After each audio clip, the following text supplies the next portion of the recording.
काम ना करिए। देखा देखी में एक बार काम बिगड़ता है तो बिगड़ता ही जाता है।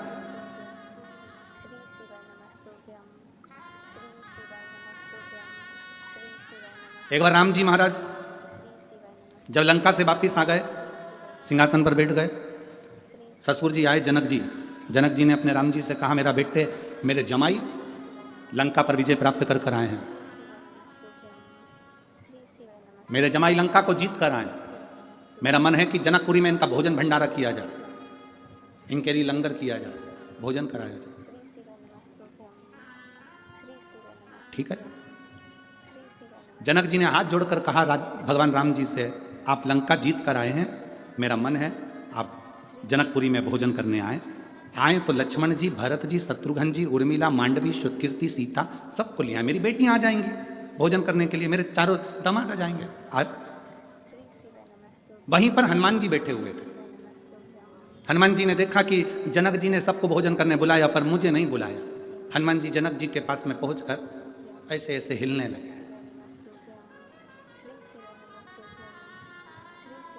राम जी ने इशारे में कहा हनुमान। हनुमान जी सीधे खड़े हो गए तो पूंछ हिलाने लगे, और वो पूंछ जनक जी को लग रही थी। लक्ष्मण जी ने जो देखा हनुमान जी को, तो हनुमान जी ने पूंछ हिलाना बंद कर दी, एकदम सीधी। हनुमान जी ने सीधी पूंछ कर कर जनक जी की ओर मुंह करके खड़े हो गए। राम जी ने पूछा, क्या हो क्या रहा है तुझको हनुमान? हनुमान जी कुछ नहीं बोले और जनक जी से बोले, तुमने राम जी को भोजन करने बुलाया, लक्ष्मण जी को भोजन करने बुलाया, भरत जी को भोजन करने बुलाया, शत्रुघ्न जी को भोजन करने बुलाया, उर्मिला, मांडवी, श्रुतकीर्ति सबको भोजन करने बुलाया, और हमारे कारण तो विजय मिली, सारे बंदरों ने साथ दिया और तुमने हमको ही भोजन करने नहीं बुलाया। जनक जी बोले गलती हो गई। जनक जी ने कहा, राम आते आते हनुमान जी को भी ले आना। ठीक है। अब जितने बंदर खड़े थे ना, सब आ गए जनक जी के पास। हम कहां से आए? अकेले हनुमान, हम भी तो हैं। जनक जी ने कहा, राम आओ तो इन सारे बानरों को ले आना। और जनक जी तो कहकर चले गए। राम जी ने रात को अर्जेंट मीटिंग बुलाई, हनुमान जी को बुलाया, बंदरों को बुलाया। हनुमान जी से कहा, देख हनुमान, शादी होने के बाद पहली बार मैं ससुराल में जीने के लिए जाऊंगा, भोजन करने जाऊंगा, मेरी इज्जत मत गिरा देना। तुम बंदर हो, ध्यान रखना, आराम से बैठकर खाना। जितने बंदर जा रहे हैं इन सबको समझा दे। हनुमान जी ने कहा, तुम चिंता मत करो, जैसे तुम्हारी ससुराल वैसे हमारी ससुराल, तुम टेंशन मत, रत्ती भर भी गड़बड़ी नहीं होगी। सारे बंदरों को हनुमान जी ने आधी रात को मीटिंग बुला करके दिया, देखो रे बंदरों, जैसे मैं खाऊं वैसे खाना, जैसे मैं बैठूं वैसे बैठना, जैसा मैं करूं वैसे करना, मुझे देखते रहना और आराम से खाते रहना। ठीक है? बंदरों ने कहा, बिल्कुल चिंता मत करो। हनुमान जी बोले, राम जी की ससुराल है, इसका ध्यान रखना। सारे बंदर बोले, तुम चिंता मत करो, जैसे राम जी की ससुराल वैसे हमारी ससुराल, आप चिंता मत करो। सब गए। इधर राम, लक्ष्मण, भरत, शत्रुघ्न सब बैठ गए, उर्मिला, मांडवी, श्रुतकीर्ति, सीता सब बैठ गई। उधर सामने हनुमान जी और उनकी पूरी बंदर सेना बैठ गई। चांदी की थाली, सोने के कटोरे, पूड़ी, सब्जी, भजिया, पकौड़ा, गुलाब जामुन, इमरती सब आया। बाद में आया लेसुए का अचार, गोंदे का अचार। यहाँ क्या बोलते हैं, लेसुआ की गोंदा? वो गोल गोल आता है, गोंदा बोलते हैं, लेसुआ बोलते हैं, जो भी बोलते हो। गोंदे का अचार आ गया। कई लोग उसको आंवला भी जानते हैं, आंवले का भी अचार, गोंदे का अचार, लेसुए का अचार। सामने जैसे ही अचार आया, हनुमान जी ने मन में सोचा, ये गुलाब जामुन तो मैं पहले भी खा चुका हूँ, जलेबी भी पहले बहुत खाई, पूड़ी कचौड़ी भी बहुत खाई, ये तो नया आइटम दिख रहा है, यही खाना। हनुमान जी ने रोटी का टुकड़ा तोड़ा, आंवले के अचार में जैसे ही लगाया, लगाते से गुठली उचक गई, गोंदे की, लेसुए की गुठली उचक गई। हनुमान जी पकड़ने को दौड़े, जय श्री राम, पकड़ के नीचे, थाली ऊपर। जितने बैठे थे लाइन से सबने देख लिया, ऐसा ही करना है। अब वो इधर वाले उचक के इधर आ रहा है, इधर वाले इधर आ रहा है, पूरी जनक जी की रसोई घर में थाली थाली, भोजन भोजन सब। राम जी ने पूछा, हनुमान ये क्या कर रहा है? प्रभु मैंने ही कहा था मेरे जैसे करना। देखा देखी में काम बिगड़ जाता है। तुम किसी की देखा देखी करोगे, काम बिगड़ जाएगा। कोई तुमसे कहे कि मैंने ये करा था, तुम भी ऐसा करो, ना ना ना ना, जैसा तुमसे करे। कोई कहे हम तो एकादशी का व्रत करते हैं, उसमें कुछ भी नहीं खाते, केवल प्राण खाते, तो ऐसा व्रत ना करिए कि तुम भूखे रहो, तुम्हारा बीपी ऊंचा नीचा हो गया, शुगर ऊपर नीचे हो गई, तुम्हें ले जाकर लोग हॉस्पिटल पहुंच रहे हैं, कहीं तुम्हारा बीपी की जांच करा रहे। अरे इससे तो बढ़िया प्रेम से फरियाल कर ले, अच्छे से रह ले, व्रत अच्छे से कर लो। ऐसा देखा देखी में उसने करा था तो मैं भी करूंगी, उसने ऐसा करा था तो मैं भी करूंगी, ना ना ना ना। देखा देखी में काम बिगड़ जाता है। कक्षा 8वीं का पेपर, बच्चे एक के पीछे बैठे, एग्जाम का टाइम, लिखने के लिए आ गया, दिल्ली की सबसे बड़ी मीनार का नाम लिखो। आगे वाले ने लिख दिया दिल्ली में कुतुब मीनार है, पीछे वाले ने आगे वाले का देखकर लिख दिया दिल्ली में कुतिया बीमार है।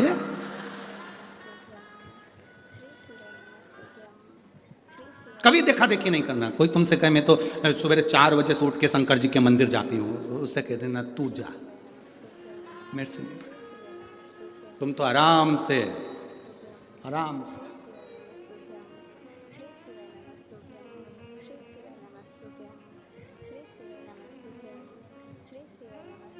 तुम्हारा मन पड़े, सुबह उठो आराम से, किसी को दिखाने की जरूरत नहीं कि मैं 4 बजे जाऊं कि 5 बजे जाऊं। तुम्हारा जब दिल कर दे, उठे, लोटा भरा जल का, पहुंच गए शंकर जी के मंदिर में। लोटा उठाते नहीं बने तो एक झोला रख लो, पानी की बोतल उसमें रख लो, लोटा रख लो, बास्केट उठाई, पहुंच गए। और वहाँ जाके लोटे में मंदिर में प्रवेश करने से पहले, मंदिर के अंदर नहीं, मंदिर के अंदर नहीं, मंदिर के बाहर बोतल में से पानी लोटे में लो, फिर अंदर जाओ। मंदिर में नहीं। कई लोगों की आदत होती है मंदिर के अंदर जाके लोटे में पानी भरते हैं, फिर भगवान को ना ना। आप में से कितने लोग हैं जिनके घर में मेहमान आते हैं और मेहमान के सामने ही सारा काम करते हैं? शास्त्र कहता है तुम्हारे घर में मेहमान आए उसके पहले तुम पूरे घर को सजा कर रख लो। मेहमान आए उससे पहले तुम्हें जो खिलाना है मेहमान को उसकी तैयारी करके रख लो। बोलो सही है कि गलत है? जो मेहमान को खिलाना है तैयारी रखो, बिस्कुट खिलाना है, पानी पिलाना है, समोसा खिलाना है, कचौड़ी खिलाना है, उसका मसाला सब तैयार करके रख लो। इसके बाद मेहमान आए तुम अंदर बनाओ और लेकर आओ। मेहमान के सामने वो सोफे पे बैठे, तुम कढ़ैया वड़ैया सब लेके आ गई, चूल्हा वूल्हा लेके अब यहीं तेलेंगे और बैठ गई तेले। मेहमान भी कहेंगे जी अरे वो भटिंडा वाली तू तो हमें नहीं खाना। और उल्टा तो मेहमान को भी दे दिया, लो बेलो समोसे का पूड़ी। मेहमान कह रहे इससे तो हमारे घर में ही अच्छे थे।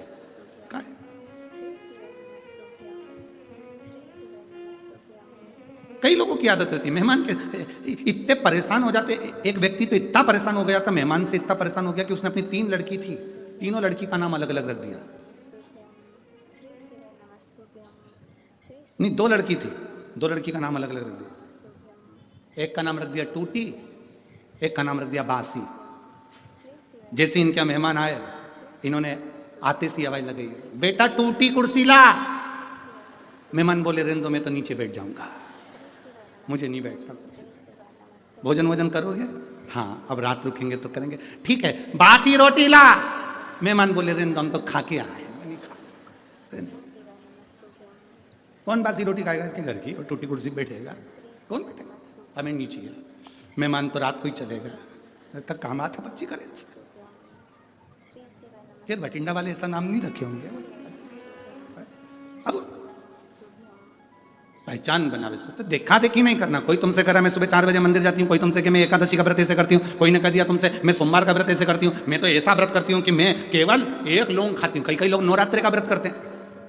अब यहाँ भटिंडा में करते कि नहीं करते पता नहीं। नवरात्रि का व्रत 1 कप चाय पे पूरा व्रत कर लेती हूँ। कोई के मैं नंगे पैर चलती, कोई के कि मैं 1 गिलास दूध पे करूं, कोई के मैं 1 लौंग खा के 9 दिन नवरात्रि के करूं, कोई के मैं ऐसा करूं, कोई के मैं वैसा करूं। आपसे माता रानी से कहना माँ तूने जैसा शरीर दिया है ये शरीर तेरा दिया हुआ है, मेरे से जैसा बनेगा वैसा तू स्वीकार कर लेना जगत जननी और मेरा कल्याण कर देना। बहुत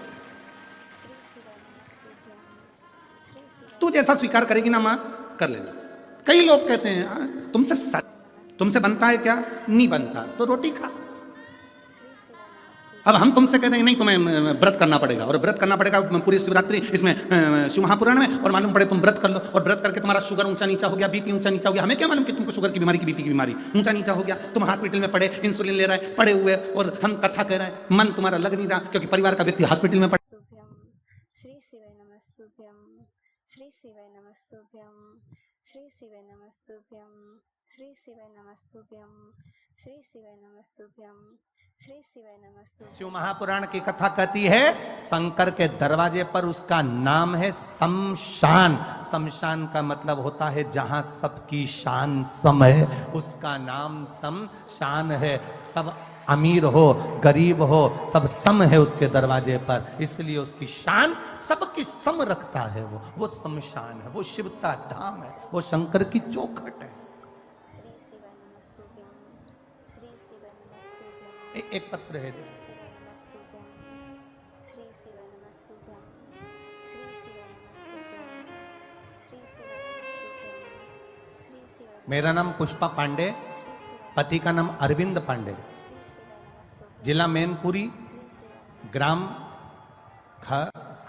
खटाना श्री शिवाय की रवटाना, क्या है श्री शिवाय नमस्तुभ्यं कौन सा गांव है ये? श्री शिवाय नमस्तुभ्यं खटाना। हाँ, तुम यहीं क्या हो क्या? अच्छा पूछा। श्री शिवाय नमस्तुभ्यं पुष्पा पांडे, पति का नाम अरविंद पांडे, जिला मैनपुरी, ग्राम खटाना की रहने वाली हूँ। कहीं बैठी हैं पुष्पा जी?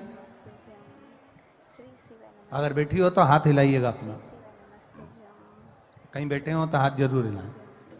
श्री शिवाय नमस्तुभ्यं पुष्पा पांडे, पति का नाम अरविंद पांडे, जिला मैनपुरी, ग्राम खटाना की रहने वाली हूँ। गुरुदेव, मैं क्या वर्णन करूं शिव महापुराण का।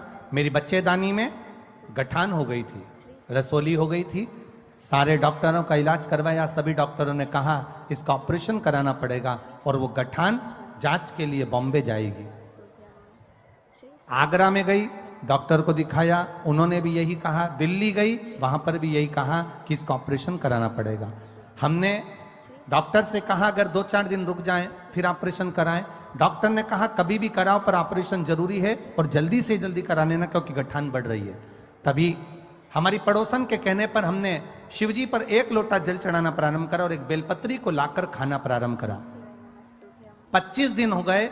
25 दिन के बाद, क्योंकि पड़ोसन ने कहा था, सियोर वाला महाराज कहता है जांच फिर से कराई और वापिस 25 दिन के बाद में हम डॉक्टर को फिर वापस जांच कराने के लिए गए तो डॉक्टर ने कहा तुम्हारी गठान गल चुकी है, अब तुम्हें ऑपरेशन की जरूरत नहीं है। इसलिए मैं बाबा को नमन करने के लिए आई हूं। ये शिव तत्व है। ओ घड़ी शंभु त्रिकालदर्शी कैलाश, तेरी कृपा बिना ना हिले एक भी अणु, लेते हैं श्वास तेरी कृपा से तनो तनो। आपका विश्वास अगर दृढ़ है, आपका भरोसा अगर दृढ़ है, तुम शिव के दरवाजे तक जा रहे हो, तुम शंकर की चौखट तक जा रहे हो, 1 लोटा जल चढ़ाकर थोड़ा सा जल लेकर अपने दरवाजे पर छीट रहे हो, थोड़ा सा जल लाकर आचमन कर रहे हो, 1 बेलपत्र लाकर अगर रोग के लिए भी तुम कुंदकेश्वर महादेव का नाम लेकर खा रहे हो तो ये निश्चित है उसका फल मिलता ही। जिसकी किडनी लीवर खराब हो जाता है, डायलिसिस चल रहे हो, 1 हफ्ते में 2 बार हो रहे हो, 3 बार हो रहे हो या बार बार हो रहे हो, उनसे निवेदन है प्रयास करना। श्री शिवाय नमस्तुभ्यं श्री शिवाय प्रयास करें। श्री शिवाय नमस्तुभ्यं श्री शिवाय नमस्तुभ्यं एक सफेद दुर्वा, दुर्वा जानते हो सब लोग? अरे जम के तो बोलो। वो गणेश जी को जो धूप चढ़ती है दुर्वा, वो हरी होती है।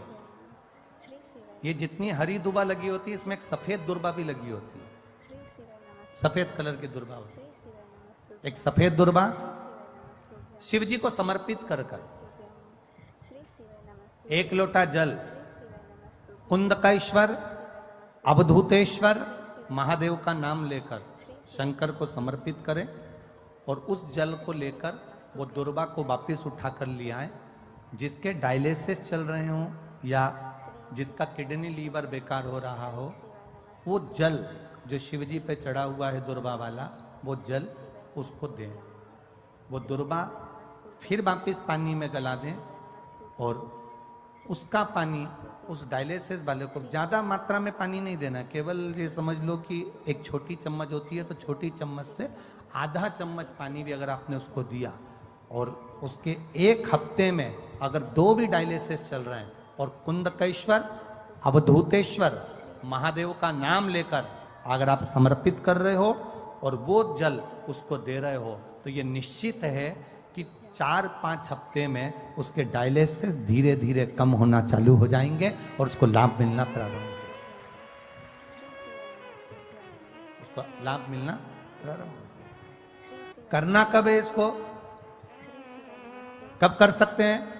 तो शिव महापुराण की कथा में वर्णन आया है, सावन का जो अधिक मास है, इस सावन के अधिक मास में जो शिवरात्रि पड़ेगी, अधिक मास की एक शिवरात्रि पड़ती है, तो अधिक मास की जो शिवरात्रि पड़ेगी उसी दिन में कभी भी शाम तक रात्रि तक तुम्हारी जब मर्जी पड़ जाए, तब देवाधिदेव महादेव को वो दुर्वा समर्पित कर कर उस जल को लाकर उस जीव को अवश्य प्रदान, उसको अवश्य। श्री शिवाय नमस्तुभ्यम।